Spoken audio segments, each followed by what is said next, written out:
entire life, expecting nothing but dust and stones, but one cracked boulder changed everything. When the farmer dug it out completely, he realized it was no ordinary rock. And when the experts arrived, they were left speechless by what they saw inside. Subscribe, watch our other videos, and tell us where you're watching from. The first light of dawn always reached Marlin's fields long before it warmed the roofs of the distant settlement, but even this soft glow could not hide how lifeless the earth looked.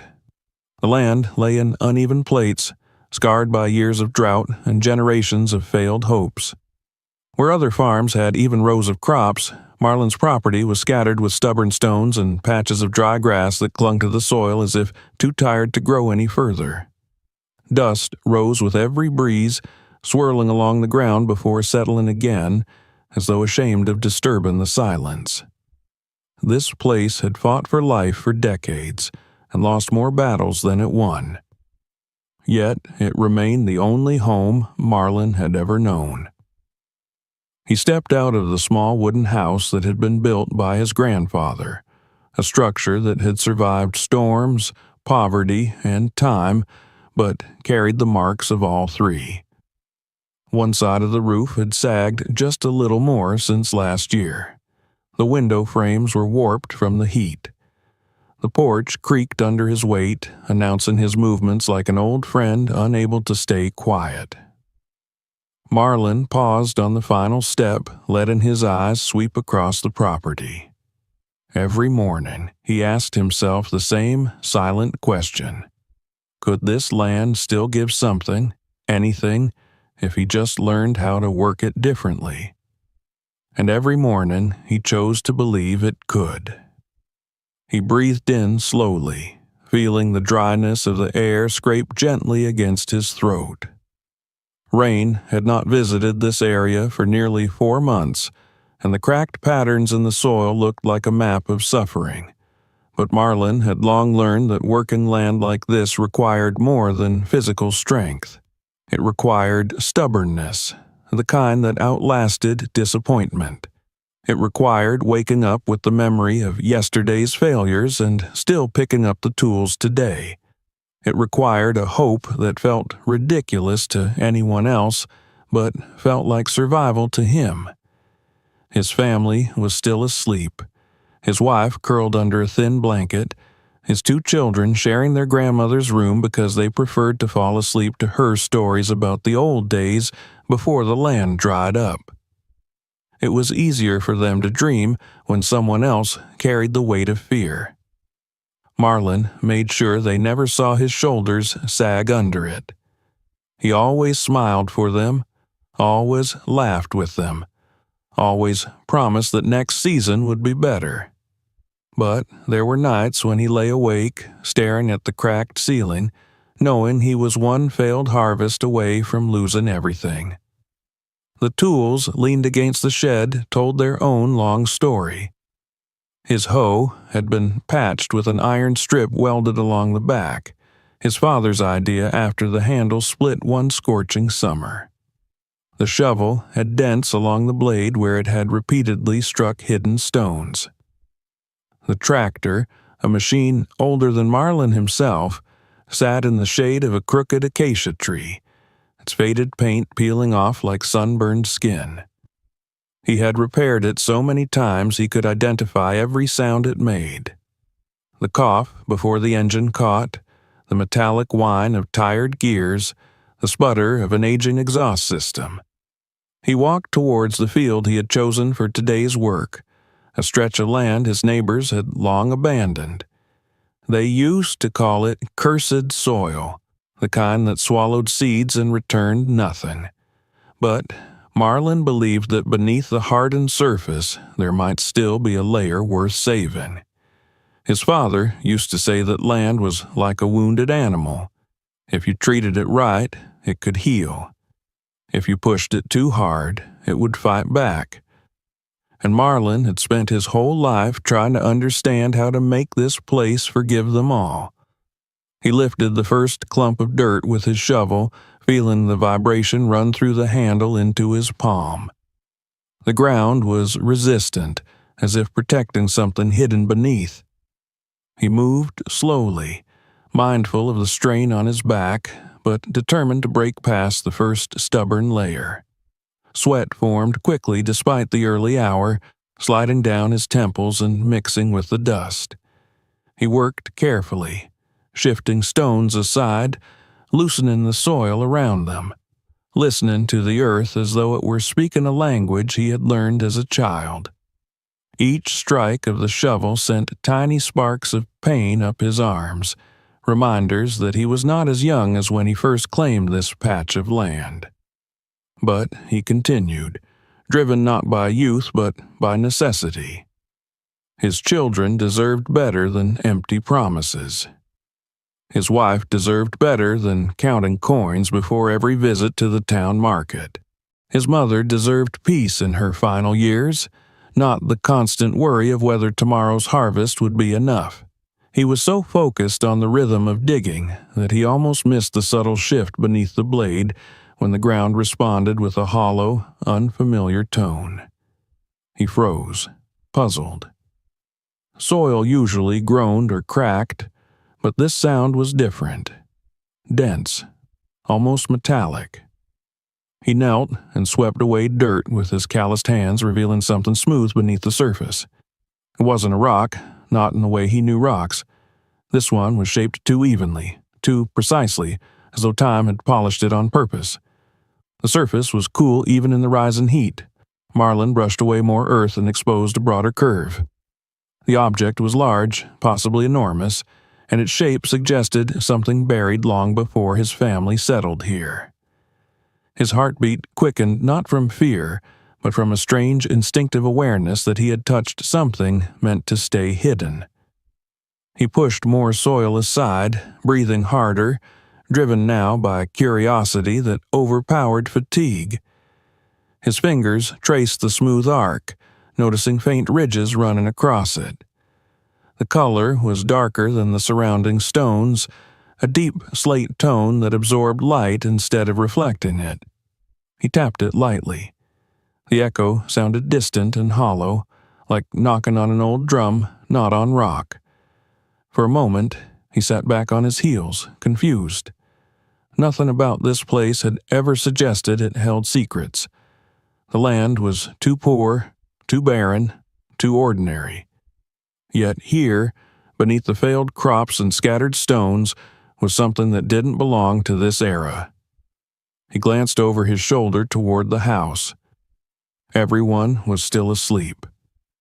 It struck him then how alone he was with this discovery, how fragile and important this moment suddenly felt. He returned to digging with renewed intensity. A sense of urgency pressed on him from within, as if the object demanded to be freed. The soil resisted less the deeper he went, crumbling away as though eager to reveal more. Eventually, the object's true size began to emerge. It was massive, heavier than anything he had ever unearthed before. He realized he would never be able to lift it alone. The sun climbed higher, heating the air until the horizon shimmered.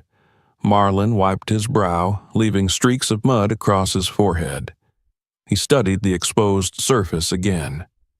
The long ridge traced along the object looked like a natural seam, but too straight, too intentional. When he pressed lightly along the edge, he felt a faint vibration, as though something inside responded, or shifted, or waited. A shiver passed through him despite the heat. He couldn't explain the sensation, but it felt as though the earth had whispered a warning he was too determined to hear clearly. Still, he continued. He fetched the tractor, tightening the old chains around the buried shape.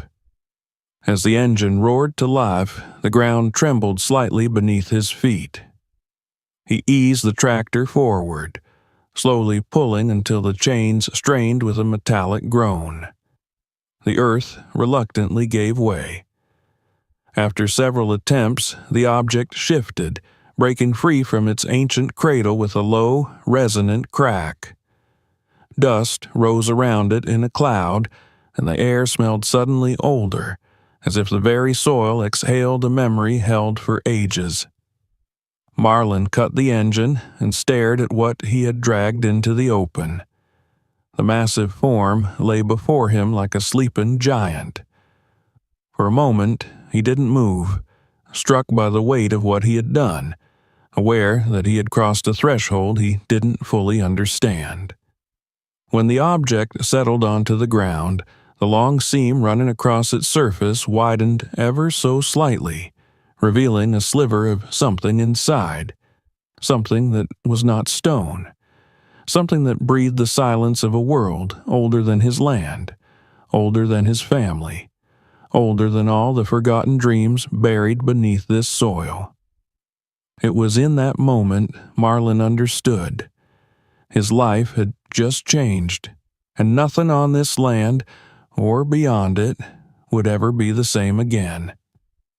The moment the massive object settled onto the ground, the thin seam Marlin had noticed earlier widened just enough for a sliver of darkness to appear between the two halves. It was barely perceptible at first, but as the dust drifted away on the hot breeze, the line seemed to pulse with the faint tension of something long confined and abruptly released. Marlin felt the change rather than heard it, a subtle shift in the air around him, as though the earth itself exhaled after centuries of silence. The sight rooted him to the spot. He stood there with his hands still on the tractor's steering wheel, afraid that even a breath would disturb whatever fragile moment he had triggered. He climbed down slowly, boots sinking into the dry soil, and approached the object with measured steps. The land beneath him felt different now, lighter in some places, strangely hollow in others, as if parts of the field had been holding their breath as well. He crouched near the seam and brushed away loose dirt with trembling fingers. The surface that emerged from beneath the dust possessed a texture no stone should have. It was too smooth in one place, too rigid in another, with faint patterns that looked neither carved nor naturally eroded. His fingertips glided over a set of ridges that curved with an irregular rhythm, almost biological in their structure. Nothing about this object made sense, yet everything about it demanded his attention. He tried to pry apart the seam with the edge of his shovel, but the tool vibrated unnervingly in his grip. It was as though the object resisted him not with strength, but with an ancient stubbornness, a refusal to surrender its secret until it was ready. Marlin hesitated. He could feel his pulse pounding in his ears, drowning out the chirps of distant insects buried in the tall grass at the edge of the field. The sun had risen high enough to bake the back of his neck, but he barely noticed. All he saw was the widening crack and the promise of something inside. He stepped back, unsure of what to do. His instinct told him to leave it alone, to walk away and pretend he had never unearthed it. But curiosity, mingled with a strange responsibility he hadn't felt before, overpowered his fear. He had touched something that didn't belong to this era, something that had waited beneath his feet for longer than he could comprehend. And now it seemed to be waiting for him to finish what he had started. He walked around the immense form, studying the ground to determine a better approach. The soil around the object was torn and uneven where the tractor had dragged it free. Sunlight glinted off small fragments that had chipped away during the extraction, revealing more of that dark, enigmatic surface beneath. The seam ran along the upper curve of the object like the fault line of a mountain, a single, vulnerable line on an otherwise impenetrable shell. Maybe it had always been there. Maybe the pressure of the earth had kept it sealed for millennia, until his old machine strained against it with just the right force. The realization of how close he had been to damaging whatever lay inside made him swallow hard. He wiped his palms on his trousers and glanced back toward his house. The roof shimmered in the sun. The home he fought so hard to maintain felt suddenly smaller, fragile against the weight of what he had discovered. Something inside him whispered that nothing would remain the same after today. A man could toil on his land for a lifetime and see nothing but dust. But sometimes all it took was one unexpected moment for the earth to reveal something unimaginable. He returned to the object and placed both hands on one half, testing its weight. It didn't budge. He tried pushing the other half. Still, nothing. Despite its cracked appearance, the shell remained locked in place, as if the two pieces clung to each other with the determination of something that refused to surrender its contents easily. Frustration tinged his excitement. He needed help, real help, the kind he doubted anyone would offer a man like him. Still, he had no other choice. He climbed onto the tractor again, looped additional chains around the object, and pulled at a different angle. The engine groaned in protest. The tires spun, digging deeper into the earth before finally gaining traction. Slowly, painfully, the two halves began to shift apart. The seam widened. Dust fell in thin streams from the interior, revealing shadows where no sunlight had touched for ages. And then, with a jarring crack that echoed across the field like a gunshot, the object split open completely. The sound froze Marlin mid-motion. He jumped from the tractor and approached with wide eyes, hardly daring to breathe. The halves of the shell now leaned away from each other like enormous petals peeled back to reveal something at their center. And what he saw struck him with a force more powerful than fear. Inside the broken stone lay a form unmistakably shaped by life. At first, his mind refused to accept it. His brain tried to categorize what he was seeing: stone, sculpture, mineral formation, but the details rejected every explanation. The interior shape was preserved with an impossible clarity. A thick hide, textured like a mosaic of interlocking plates, wrapped around the upper surface. The plates themselves were edged with small ridges, the kind that suggested they had once been flexible, once part of a living creature's defense.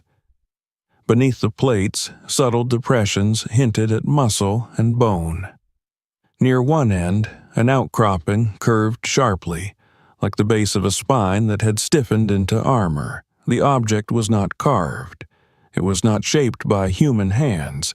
It had grown this way. The truth settled in slowly, dangerously. This was once a living being. Marlin stepped closer. His shadow crossed the body inside the shell, and for an instant he imagined the creature moving beneath him, imagined it stirring after millions of years, imagined the plates along its back rising like the scales of some ancient giant awaking from slumber. The thought made him shudder, but the form remained still, silent, frozen in time. A crackle of dryness broke under his knee as he knelt to get a better look. He reached out with hesitant fingers, unsure if touching it would disrespect something sacred. He hovered his hand just above the preserved hide. The air rising from the cavity felt cooler, as though the interior still clung to the ancient cold of whatever world had birthed this creature. He lowered his hand and touched the surface lightly. The sensation startled him. It was not stone. Not entirely. There was a density beneath, something he couldn't name. Neither the warmth of life nor the dead chill of mineral. Something in between, like the echo of what it once had been. His throat tightened. He pulled his hand back and sat on the ground, overwhelmed. His entire life he had fought a land that offered him nothing. Now the same land had given him something beyond imagination. Something so extraordinary it belonged to history books, not the desperate fields of a failing farm. The sun climbed higher, marking time he no longer felt. He did not know how long he sat there, staring into the exposed cavity, but eventually reality returned, reminding him that he could not keep this discovery to himself. He stood slowly and walked toward his house, each step feeling heavier than the one before. Fear and excitement battled inside him. A poor man's word rarely carried weight. No one believed in the possibilities that lived on land like his. But the truth lay under the sky behind him, impossible to deny. He entered the house briefly, retrieved his old cell phone, and returned to the site. The camera struggled in the harsh sunlight, but he managed to take a series of photos from every angle he could reach. The images were blurred at the edges, miscolored in places, but the preserved creature was unmistakable. He stared at the last picture for a long moment. It looked unreal, almost like a creature from a museum exhibit, and yet it lay in his field, half buried in dust. When he finally turned away, it was with the weight of a man who understood he had uncovered not just a curiosity, but a secret that had slept beneath his family's land since time began. He knew he needed help. He knew he needed others to see what he had found. Yet, part of him dreaded what would happen when outsiders arrived. The land that gave him nothing had suddenly offered him everything, and he feared that the world would try to take it from him. Still, he could not leave it buried again, not after witnessing what lay inside. He headed toward the road, heart pounding with the first tremors of a destiny he never asked for but could no longer avoid. If anyone else had uncovered what he found, the world might have taken notice. But, coming from a poor farmer, he wondered whether anyone would believe that under his dehydrated soil, something older than time itself had been waiting to be discovered. He tightened his grip on the phone. Whether they believed him or not, he would make them see. His land, once dismissed and forgotten, had spoken. And now he had no choice but to answer. Marlin walked along the dusty road with the weight of the entire world pressing against his ribs. The phone in his hand seemed suddenly heavier than steel, containing images he wasn't sure he fully comprehended. The fields around him lay silent as they always had, but now the silence felt different. It felt watchful, as though the land itself waited to see what he would do next. Every few steps he glanced back at the shattered stone in the distance, half expecting the strange shape inside to shift or disappear, as though it might prove to be an illusion created by tired eyes and a desperate mind. But each time he looked, the two halves of the shell still lay open like ancient gates, revealing a being that should not have existed in his lifetime. When he reached the edge of the village, the sun had already risen past its gentle golden glow and burned bright against the horizon, harsh and unforgiving. Marlin shielded his eyes and hurried along the small street that held the administrative building. It was barely more than a one-room structure, a place where paperwork piled faster than solutions, with peeling paint and a roof patched with corrugated metal. The front door squeaked sharply when he pushed it open, announcing his arrival to the lone clerk inside. The man behind the desk looked up with a tired, uninterested expression, the kind worn by people who had learned not to hope for change. He recognized Marlin, but didn't straighten his posture or bother to hide his boredom. Marlin explained what he had found, choosing his words carefully, trying to avoid sounding as though he had lost his senses. But even as he spoke, he saw disbelief begin to darken the clerk's eyes. When he mentioned the cracked stone, the strange, smooth surface, and the form that looked alive despite being entombed in rock, the clerk sighed as if he had been through this before with other dreamers from the worn-out farmlands. It wasn't until Marlin held out the phone with trembling hands that the man's expression changed. The images were far from perfect, but they held enough clarity to silence any sarcastic remarks. The clerk leaned forward, squinting at the screen. When he zoomed in on the ridge-lined plates covering the creature's back, he blinked twice. His indifferent posture straightened. His lips parted slightly, as though the air around him had grown suddenly thinner. Without a word, he stood and disappeared into the back room, returning moments later with a more senior official who carried a worn suit and an expression of constant skepticism. The second man studied the pictures with a frown. He murmured something under his breath that Marlin could not hear. Then he looked up, meeting Marlin's gaze for the first time with something other than dismissiveness. There was no excitement there yet, no belief, only a cautious curiosity, like a man faced with a puzzle he couldn't immediately explain. The conversation that followed was slow and filled with questions Marlin answered as best he could. Eventually, the officials exchanged glances, their whispered debate ending with a reluctant decision to call the regional authorities. Marlin stood outside the building after the calls were made, feeling both relieved and anxious. His hands trembled slightly, not from physical exertion but from the realization that he had crossed a threshold. Whatever happened next was no longer only his. The land had given him something vast, raw, mysterious, and now he had invited others to see it. Hours later, long after midday, heat began to weigh down the air. A convoy of dusty, white vehicles approached his farm. The sight startled his family, who stood on the porch watching as unfamiliar figures stepped out.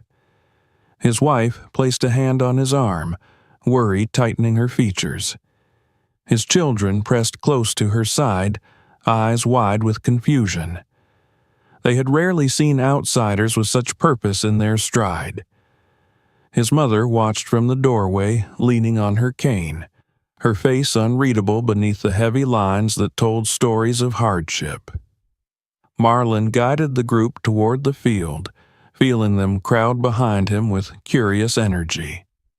The scientists and officials murmured among themselves, the crunch of gravel under their boots blending with the humid buzz of insects.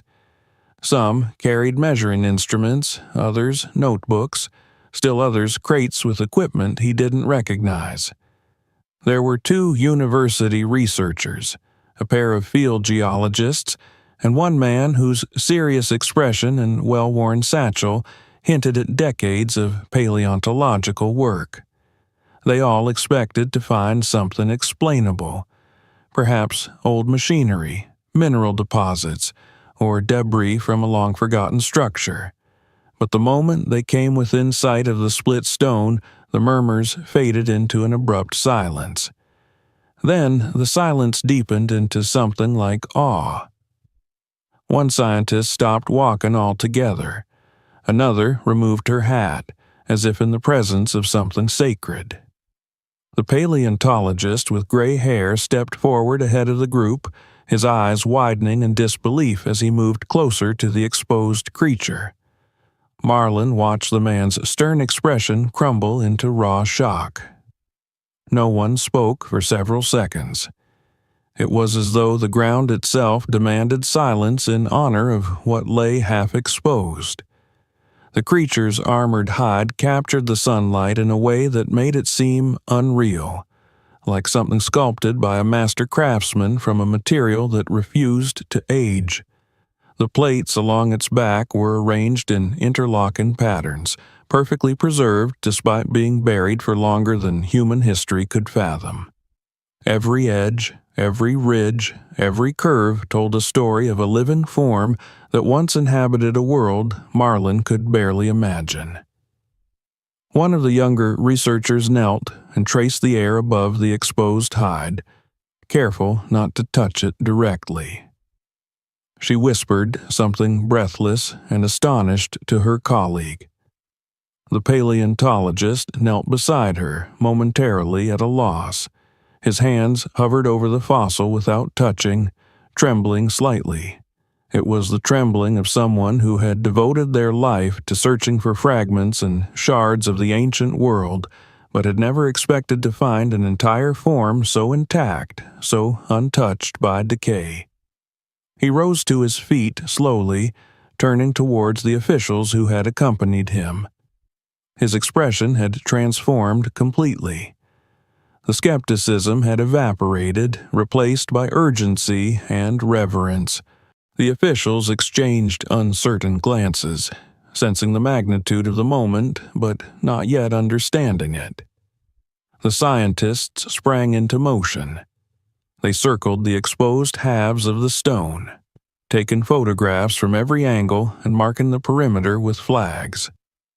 One woman tapped lightly on the outer shell with a specialized tool, listening to the echo. Another recorded the ambient temperature inside the open cavity. A third began sketching the exposed form, each stroke steady despite the excitement running through her. Marlin stood back, watching his quiet field transform into an impromptu research site. His emotions shifted between pride and fear as each action the experts took reaffirmed that he had found something extraordinary. But he also sensed something else in the air, an undercurrent of tension, a recognition that this discovery carried implications far beyond his understanding. A member of the team approached him, asking him to describe everything he had done since the moment he first struck the smooth surface. Marlin shared every detail, from the sound of the hollow thud to the vibration in the shovel to the moment the stone cracked apart. The scientist listened intently, scribbling notes. His voice softened when he asked whether Marlin had touched the interior, and when Marlin admitted he had, the man nodded slowly, not with reprimand, but with the understanding that any person would have done the same. The hours stretched on as more researchers arrived. Vehicles kicked up trails of dust as they parked along the edge of his fields. The sun began to lower itself across the horizon, casting an amber glow over the scene, but the investigators continued their work with unfading zeal. They set up temporary tents, tables, and shade canopies. They unpacked scanners, brushes, gloves, magnifiers, and specialized lights. They moved with a mixture of precision and barely contained wonder. No one compared the creature to anything familiar. The longer they studied its form, the clearer it became that nothing quite like it had ever been reported in this region. The armored ridges, the curvature of the plated hide, the subtle patterns along the edges, all pointed to a species known only in fragments. The paleontologist finally voiced the possibility with a tone that shook with disbelief. This might be something related to the nodosaur family, a creature that roamed the earth millions of years ago, armored and powerful. But unlike every fossil known to science, this one had not turned to stone alone. It had preserved its texture, its structure, perhaps even its secrets. The team's astonishment grew with each passing hour. What had begun as cautious interest escalated into something looking very much like historical significance. By the time dusk settled over the land, the site had been cordoned off with temporary fencing. Security personnel arrived to ensure no one disturbed the area overnight. Researchers prepared to work in shifts, unwilling to leave the specimen unobserved. Through all of it, Marlin remained on the edge of the activity, feeling like a man standing between two worlds. One was the world he had always known, simple, hard, defined by necessity. The other was the world opening before him now, where ancient creatures slept beneath his field and experts from distant places spoke his name with respect.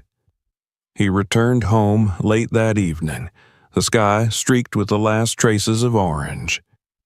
His wife met him at the door, her face filled with concern. His children peeked from behind her, sensing something important had happened. His mother sat in her old rocking chair, watching him with eyes that carried an unspoken question. He told them what he could without overwhelming them. The children were amazed, whispering among themselves about the creature that had slept under their home. His mother nodded slowly, as though confirming a truth she had always suspected, that the earth held more secrets than people dared to believe. His wife listened quietly, placing a hand over his as though to anchor him to the life they shared. When Marlin stepped outside again before bed, he could see the glow of lights from the field. The researchers were still working, their silhouettes moving carefully around the split stone like priests around an altar. The land that had fought him for so long now held something priceless, and as he watched the distant figures, he sensed the first shift in the destiny of his home. He didn't yet understand what it meant. Not for him, not for his family, not for the region, but he knew it was something too large to comprehend in a single night. For the first time in his life, the land was no longer silent. It was speaking, and the world had come to listen. Night fell over Marlin's farm like a heavy velvet curtain, yet the field behind his house glowed as though a second sunrise had taken root in the soil.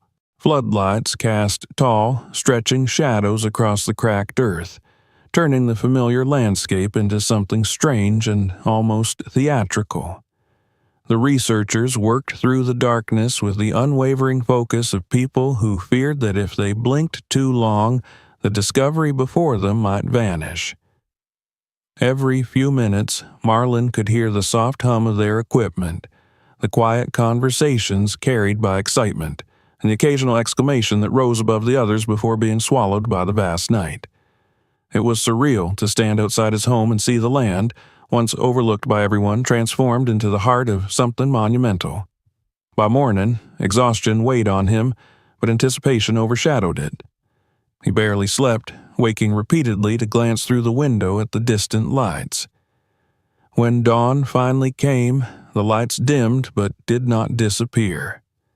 Instead, more vehicles arrived, crunching along the dry road like beetles making their determined approach. The rumble of engines drew clusters of curious neighbors to the fences. They whispered among themselves, their voices filled with awe. People who had never visited Marlin's field before wandered close now, eager to see what could possibly justify this sudden flood of outsiders. The community's excitement was nothing compared to what happened next. As the sun climbed higher, television crews began arriving. Some local, some from distant cities Marlin had only heard about on the radio. Their cameras glinted like metallic eyes, constantly searching for the best angle. Reporters adjusted their microphones as though preparing for war, their expressions sharp with hunger for a story that would elevate them in their stations. They hurried across the field with the urgency of hunters racing to claim a prize, shouting questions no one had time to answer. "Is it true a complete specimen was found?" one reporter asked, jogging beside a university professor who refused to break stride. "Is this the discovery of the decade?" another called out, while her cameraman tried to keep up. "Where's the farmer who found it? We need him on camera." Marlin stepped back, overwhelmed. He had never seen people so frantic over anything in his quiet community. A hand brushed his shoulder gently, pulling him aside before the crowd could swarm him. It was the paleontologist from the previous day, the man with silver hair and hands that trembled with reverence when he touched the creature's preserved armor. "You might want to stay behind the main line," he advised softly. "The press will be relentless. For now, let us help manage this." Marlin nodded gratefully, retreating towards the edge of the activity, where he could still see everything but would not be trampled under the journalist's ambitions. From his vantage point, he watched as the team unveiled more discoveries. In the early light, the creature's plates shimmered with a faint pattern that had been invisible the day before. The intricate arrangement of those plates suggested something far more sophisticated than simple armor. It spoke of evolution, adaptation, and a long-extinct world where creatures fought for survival in ways that modern imagination struggled to grasp. The scientists worked meticulously. Some brushed away the last clinging particles of soil with delicate tools. Others adjusted scanning equipment that bathed the interior of the shell in pulses of blue and white light. One researcher announced in a trembling voice that organic tissue might still be present. Another pointed out the curvature of the spine and murmured about biomechanics. Every observation was recorded, every detail labeled. For the first time in his life, Marlin felt that he stood on ground where history was not just remembered, but actively rewritten. Soon, the first official public statement was drafted and read aloud. The paleontologist spoke before the cameras with a voice that blended gravity and exhilaration. He explained that the creature was likely a form of nodosaur, an ancient, heavily armored herbivore, and that its preservation was nothing short of miraculous. He noted that the specimen was not merely fossilized but retained traces of original texture across the hide. The structure of the plates, the arrangement of the spikes, and the remarkable integrity of the form suggested something unprecedented. No one alive had ever seen such completeness. Within minutes, the news spread far beyond the borders of the village. Laptops in distant laboratories lit up with notifications. Phones buzzed in offices of museums across continents. By midday, the story had reached international headlines. Perfectly preserved dinosaur discovered by farmer. Armored giant unearthed in rural farmland. Unique nodosaur specimen could rewrite evolutionary history. The words felt detached from Marlin's reality. They belonged to another world, one he had never imagined he would be a part of. His neighbors whispered excitedly. Many had never met a scientist before, much less watched one speak on camera about their region as though it were a cradle of ancient wonders. Children climbed fences for a glimpse of the creature. Elderly men, who had spent their entire lives plowing the earth with worn tools, now stood motionless, marveling that beneath their feet something so extraordinary had always existed. But with wonder came something else, a shift in the region's pulse, a sense of awakening that Marlin had never witnessed. For generations, people in this settlement had accepted the idea that opportunity belonged elsewhere. They had watched their young leave for cities with brighter lights and smoother roads. They had endured droughts, shortages, and empty promises. The land had grown tired with them, and they with it. Yet now, as journalists shouted questions and scientists documented every detail, there was a sudden swell of pride. The region was no longer invisible. The world had turned its gaze here. A man from the government arrived by afternoon. He wore an impeccable suit that looked comically out of place against the dusty backdrop of the farm. He shook hands with the scientists and delivered statements about national interest, cultural heritage, and the need to secure the site. His bodyguards set up temporary barricades, restricting access to the area. When he approached Marlin, his smile was warm but calculated, the kind reserved for people whose cooperation mattered.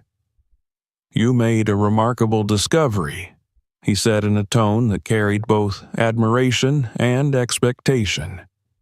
"This land may be of significant scientific interest. We will need to assess the situation. Perhaps the state can acquire it from you." The words tightened something in Marlin's chest. The thought of losing the land his family had worked for generations, land tied to his father's sweat and his grandfather's hope, stirred a resistance he didn't know he possessed. Before he could respond, the paleontologist stepped forward. "This man is not to be pressured," he said firmly. "Without him, none of this would have been found. Respect his rights." The official smiled again, but it did not reach his eyes. He turned away to address reporters instead, leaving Marlin feeling both defended and exposed. Throughout the day, researchers shared early insights. The specimen appeared to belong to a previously undocumented subspecies. Differences in the ridge patterns and the unique composition of the armor hinted at evolutionary variations unseen in prior discoveries. The skin texture, preserved beneath the plates, suggested that pigmentation, actual color, might still be detected through future testing. That revelation alone sent shockwaves across the scientific community. To identify the coloration of a dinosaur was something paleontologists had only dreamed of achieving. By late afternoon, the field had transformed completely. White tents dotted the area like small islands of order. Cables stretched across the ground. Laptops hummed beside portable generators. The air carried the smell of dust and metal, mixed with a sharp tang of anticipation. Researchers passed each other with hurried steps, discussing preliminary data. Students from the university assisted in cataloging samples, while others studied long-range scans of the surrounding soil. Every person on site seemed propelled by the knowledge that they stood before a discovery that could reshape scientific understanding. As the sun dipped lower, casting warm hues across the land, a new group arrived. Children from a nearby school, led by teachers who could not resist the chance to let their students witness history. They stood behind the designated tape, whispering excitedly as they saw the creature. The thrill in their voices reminded Marlin of his own children, who had asked questions all morning, trying to imagine the world that creature once walked in. The presence of children seemed to soften the atmosphere. Researchers smiled, explaining bits of information to them in simple terms. One woman crouched down to show a group of boys how the creature's spikes aligned like a natural armor. Another man told a girl that this was the closest anyone in the modern world might ever come to seeing a dinosaur as it truly was. Their eyes lit up with awe, and for a brief moment, the barricades between science and community dissolved. But behind the excitement, Marlin sensed something else quietly shifting. People in the village who once struggled to make ends meet now spoke of possibilities. Some talked about opening small shops or food stalls to accommodate the steady stream of visitors. Others imagined the government improving roads for easier access. Even the most skeptical residents admitted that something new, something vibrant, had taken hold. Marlin returned to his house that evening as voices carried across the field. The lights made the land appear almost alive, glowing like the pulse of a long-forgotten world returning to consciousness. His wife met him with tired eyes but a proud smile. His children ran to him, eager for more stories about the creature. His mother rested in her chair, watching him with a knowing look that held both gratitude and caution. He stepped outside once more after tucking the children into bed. The night was warm, filled with the soft hum of generators and the distant murmur of scientists preparing for another long shift. The sky glittered with stars, unmoving, ancient, yet somehow less mysterious than the armored giant lying in his field. For generations, this land had offered little more than hardship, but now it had given him something breathtaking. A discovery that would echo across nations, reshaping not only the scientific world, but the destiny of his entire region. And, as Marlin stood beneath the starlit sky, he felt the truth settle into his heart. The land had awakened, and so had hope. He did not yet know the magnitude of what lay ahead, the negotiations, the decisions, the changes, but he sensed that everything was already in motion. The world had found its way to his doorstep, and the land was no longer silent. It whispered through the hum of the floodlights and the murmur of excited voices. It whispered of transformation. The following days unfolded in a blur of activity, each morning beginning with the distant rumble of arriving vehicles, and each evening ending with the glow of floodlights shimmering across the quiet plains. The once lonely field behind Marlin's home now resembled a bustling oasis of scientific fervor, a place where researchers from around the world converged with the eagerness of explorers stepping onto uncharted land. The novelty of witnessing the world's attention settle upon his small corner of the earth had not faded for Marlin. If anything, the deeper the experts delved into the mystery beneath his soil, the more aware he became of just how extraordinary this moment in time truly was. On the fourth morning after the discovery, Marlin walked toward the site slowly, adjusting to the changes that had become a part of his daily life. Rows of temporary shelters filled with instruments had sprouted like white metal flowers. Tables were covered with maps, soil samples, and carefully labeled vials. Soft hums from scanning devices blended with the rustle of papers and the occasional clatter of equipment being repositioned. The air carried the faint scent of heated metal and dust, mingling with aromas drifting from food stands that local residents had set up in response to the steady stream of visitors. The community had already begun adapting to its new reality. The paleontologist with silver hair, now formally introduced as Dr. Edmund Hollis, stood beneath one of the canopies reviewing a series of images captured from deep scan equipment. His expression held the same mixture of awe and concentration that Marlin had become accustomed to seeing. When Hollis noticed Marlin approaching, he motioned for him to come closer, pointing to a large tablet displaying a cross-sectional image. The image revealed layers beneath the cracked stone, stripes of lighter and darker mineral deposits curling around the preserved creature like halos trapped within the earth.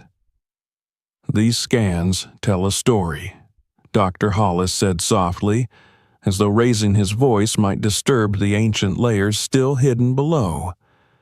"Not just of this creature, but of the land itself. This region may be far more significant than anyone realized." Marlin studied the image, even though its colors and shapes meant little to him at first glance. Hollis explained that the lighter sections represented mineral flows that had hardened quickly, while the darker areas had been compressed over eons. It was these mineral flows, rich in rare compounds, that likely accounted for the creature's miraculous state of preservation.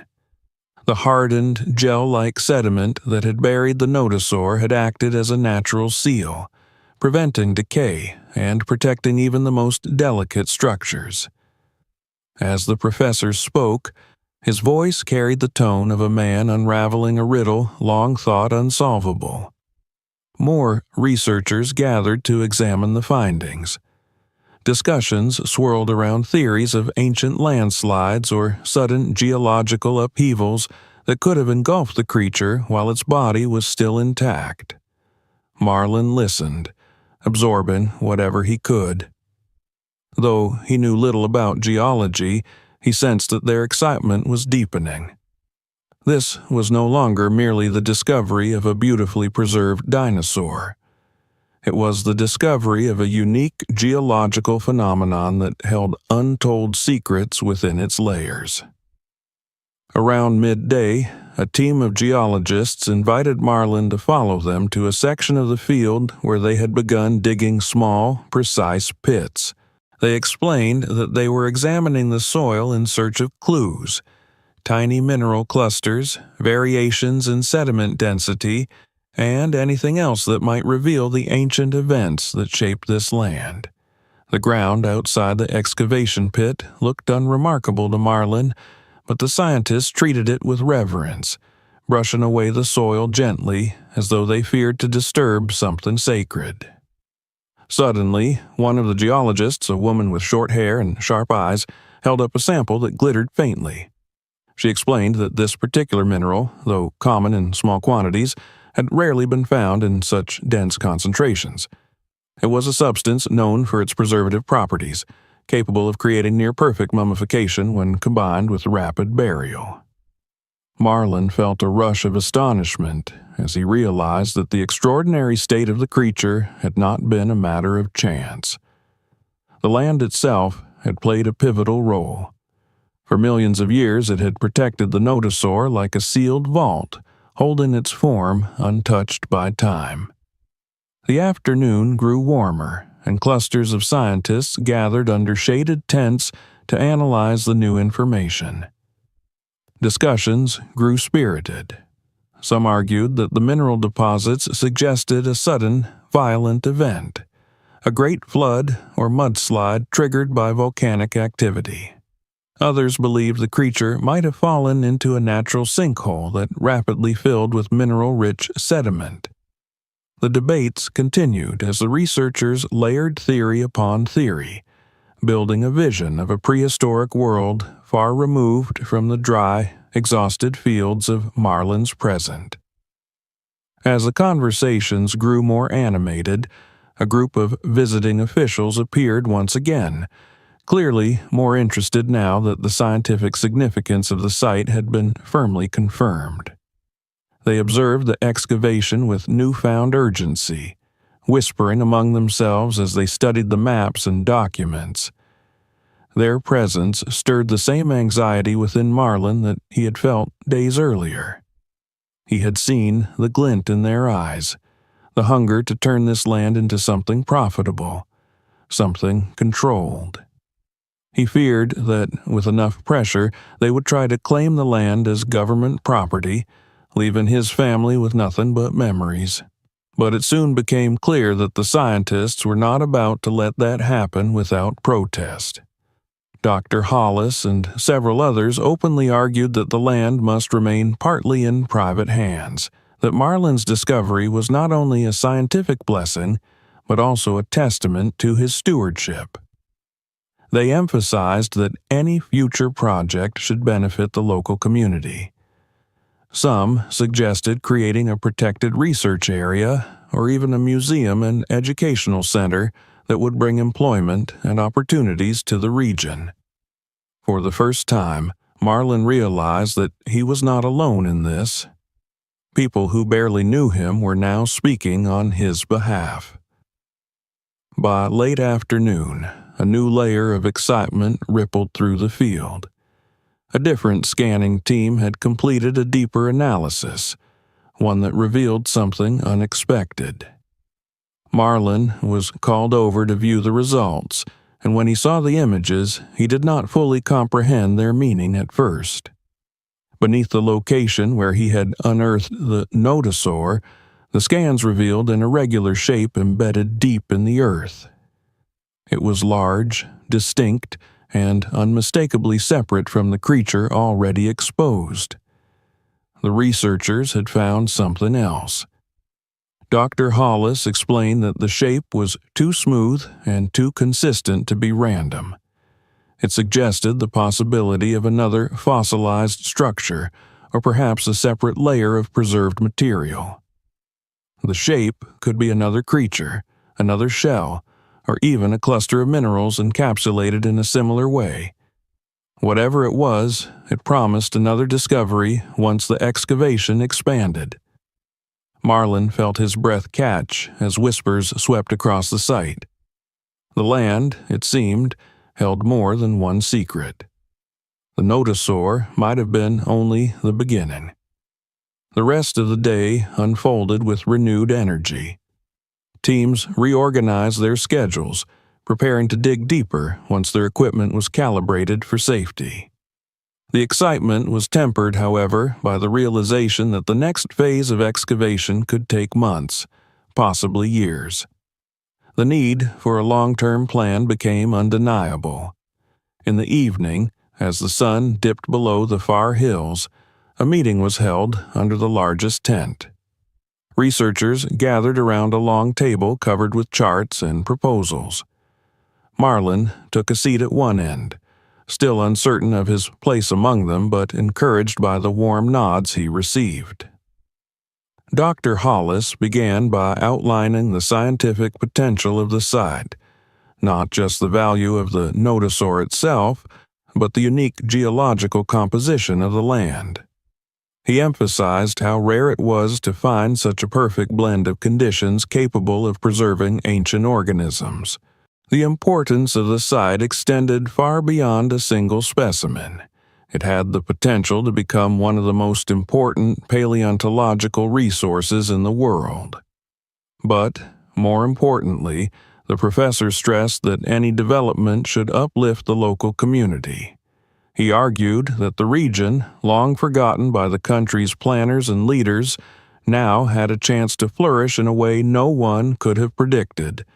Roads could be improved, jobs could be created, educational programs for children could be established, and the farm, Marlin's farm, could become a place of knowledge and inspiration for future generations. When the meeting concluded, Marlin walked out into the cool evening air with a sense of clarity he had not felt in ages. The stars overhead glittered like fragments of ancient stories he had never known how to hear. Now, it seemed, he was learning to listen. The land that had resisted him for so long had not been refusing him. It had been protecting something vast, something powerful. And now that it had finally revealed its truth, he understood that the burden and the blessing rested not just on the earth, but on his shoulders as well. He returned home, where his wife waited with food kept warm on the stove, and his children clustered around the table with eager questions. His mother sat nearby, her wise gaze following him quietly.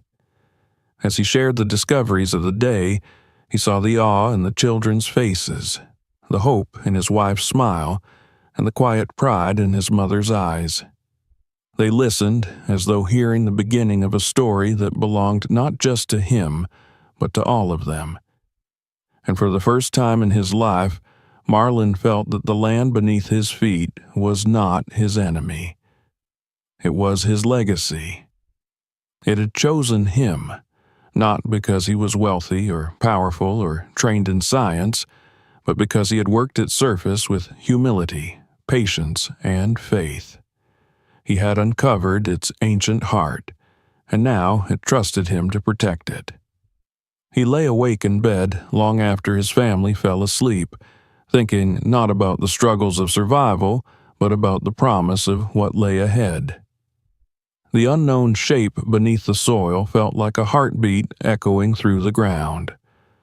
The land had more to reveal, and the world had more to learn. The truth, hidden in the depths, was emerging.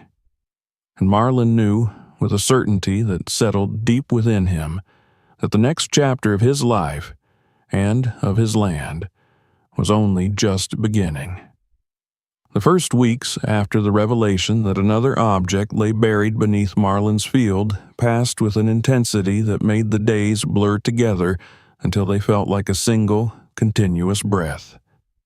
As scientists prepared new equipment and drafted excavation schedules, the site expanded outward like a living organism, growing new wings of tents, scaffolding, and shaded stations filled with humming machinery.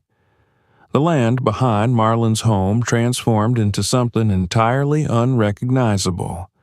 No longer a quiet stretch of soil, but a throbbing center of discovery, a place where past and present collided with electrifying force. And yet, even amid the rising tide of global attention, the land itself remained calm, patient, almost serene, as if it had expected this moment for ages, waiting for the right hands to uncover its secrets. The discovery of the second shape deep underground sent shockwaves through scientific circles. Articles appeared daily in major newspapers and online journals, each speculating about what might lie beneath the earth. Some believed it could be another dinosaur, perhaps even more intact than the first. Others thought it might be a mineral-encased ecosystem or a geological anomaly unlike any ever found. Whatever it was, the world was watching. And, with each passing day, more researchers requested access to the site, hoping to contribute to the unfolding mystery. Marlin found himself wandering through the organized chaos of the excavation with a quiet awe that never diminished. He had become a familiar figure at the site, greeted with nods of respect by people he had never imagined meeting in his lifetime. Students offered him coffee. Journalists asked for quotes. Officials introduced him at meetings as the discoverer of the century. Yet, despite all the attention, he remained grounded, speaking softly, moving carefully, watching more than he spoke. It wasn't humility alone that shaped his demeanor. It was something deeper, a sense of gratitude to the land and an understanding that he had been trusted with something ancient, fragile, and irreplaceable. The second excavation began cautiously. Teams used ultra-sensitive equipment to map the soil layer by layer. As days turned into weeks, they unraveled a picture that left them stunned. Beneath the ground, partially encased in mineral sediment similar to that which had preserved the nodosaur, rested the skeletal outline of what appeared to be another creature, larger, heavily armored, and positioned as though its fall had been sudden, violent, and final. The exact details would take years of study to confirm, but even the early findings suggested that Marlin's land was not simply a place where one extraordinary specimen had been preserved. It was a burial ground of wonders, a vault of prehistoric history untouched by time. When the news spread, the region erupted with a kind of collective renaissance. Roads that had been cracked and neglected for decades were suddenly prioritized by the government. Work crews arrived to lay fresh gravel and smooth asphalt, connecting the village to the main highway for the first time in years. Businesses emerged seemingly overnight. Food stalls, souvenir stands, small cafes with chalkboard menus offering fresh-baked bread and strong coffee to scientists and tourists alike. Some of the residents who had left in search of better opportunities returned, drawn by the promise of a future they had never imagined possible. Amid these changes, the plan for a permanent scientific facility took shape.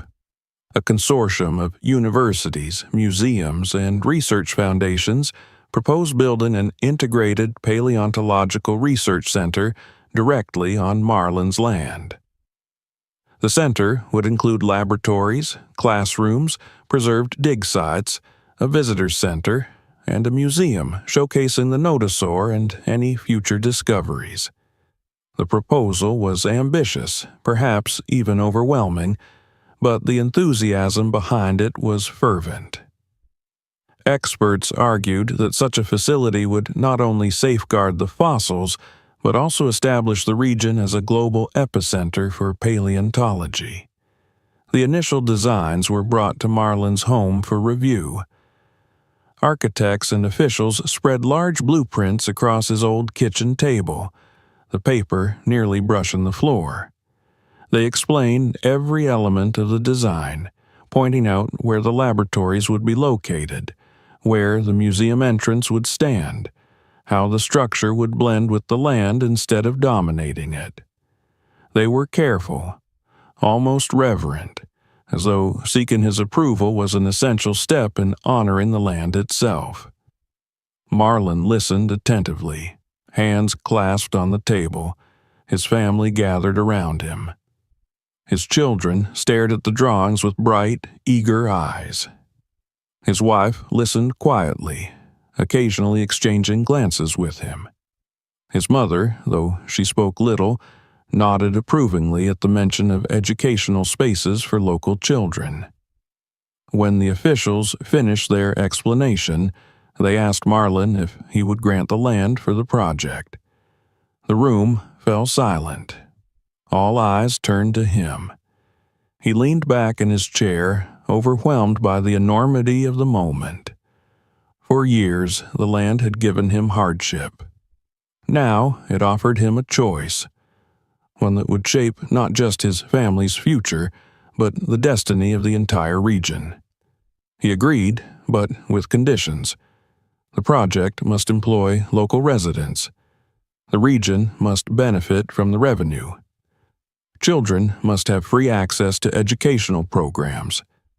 The land must remain partly under his family's stewardship, and most importantly, the facility must be built in a way that respected the history beneath the soil. His voice trembled slightly as he spoke, but his resolve did not. The officials accepted his terms without hesitation. They had sensed from the beginning that Marlin was not motivated by wealth or recognition. He wanted something deeper, the chance to transform his land from a symbol of scarcity into a wellspring of possibility. Construction began months later, and the transformation was astounding. Tower cranes lifted beams into place, their silhouettes striking against the sunset.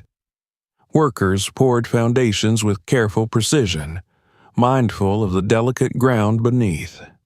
Architects designed the buildings to follow the natural contours of the land, weaving the new structures seamlessly into the landscape.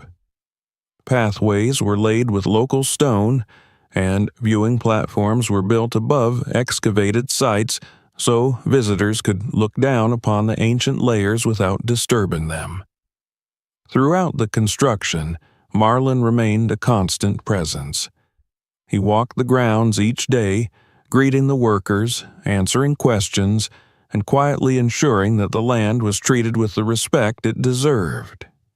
His reputation grew beyond the village. Stories spread of a humble farmer whose discovery had changed the world, whose heart remained tied not to fame, but to his community. In tandem with the research center, Marlin launched initiatives of his own.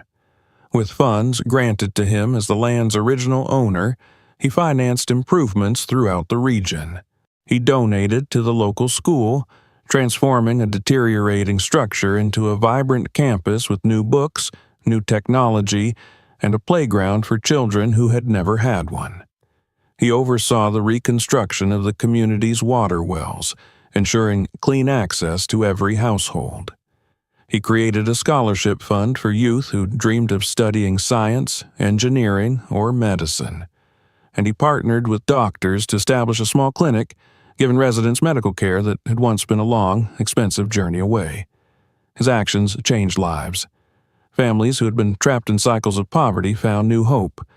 Children who had once stared longingly at maps of other places now spoke confidently of becoming paleontologists, teachers, or engineers. Even the elders, who had borne the weight of hardship for so long, began to smile again as they watched the region revive. When the research center finally opened its doors, it did so with a ceremony attended by officials, scientists, journalists, and residents alike. The nodosaur, preserved with a painstaking care, stood proudly in the main hall, a silent witness to the journey that had brought them all together. Visitors walked its length in awe, marveling at the texture of its hide, the patterns in its armor, and the sheer power the creature must have wielded in life. Children pressed their faces against the clear barrier, imagining it walking through forests millions of years ago. At the ceremony, Dr. Hollis gave a speech filled with gratitude for the discovery, the land, and the community. He spoke of the scientific breakthroughs yet to come, of the profound significance of preserving history, and of the humble man who had made all of this possible. Then he stepped aside and invited Marlin to speak. Marlin approached the podium slowly, the applause washing over him like a wave he could barely comprehend. He looked out at the faces before him, people who had traveled from far distances, people from his village, his family standing proudly in the front row. He cleared his throat, his voice quiet but steady as he began. He did not speak like a trained orator. He spoke like a man who knew the land intimately, who had felt every stone beneath his boots, who had fought against drought and despair. He spoke of his ancestors, who had tilled the same fields and dreamed of a better future. He spoke of the discovery that had changed everything. He spoke of gratitude toward the scientists who treated his land with respect, toward his family who supported him, and toward the earth itself for revealing its ancient heart. His final words echoed in the hall with a resonance no one expected, that the land did not belong to him alone, but to the generations who had walked it before him and the generations who would walk it after. He ended by saying that he hoped the center would inspire children to look at the ground beneath their feet, not as something barren or broken, but as something alive with possibility. The applause that followed lasted long after he stepped down from the podium. And in that moment, Marlin felt something he had never felt before, not just pride, but fulfillment. The land had chosen him to carry its secrets into the light, and he had honored that trust. Outside, dusk settled over the plains, bathing the new structures in soft golden light. The research center glowed like a beacon of knowledge and hope, a monument to both ancient life and the modern world's endless curiosity. People lingered on the walkways, their voices carried by the warm evening breeze. And as Marlin stood among them, he felt an overwhelming sense of peace. He had become the heart of a transformation that reached far beyond his farm. His discovery had changed the future of his region, breathed new life into his community, and touched the world of science in ways that would echo for generations. Marlin, once a poor farmer fighting unyielding soil, had become the guardian of a treasure older than time, and now he was the hero of his land.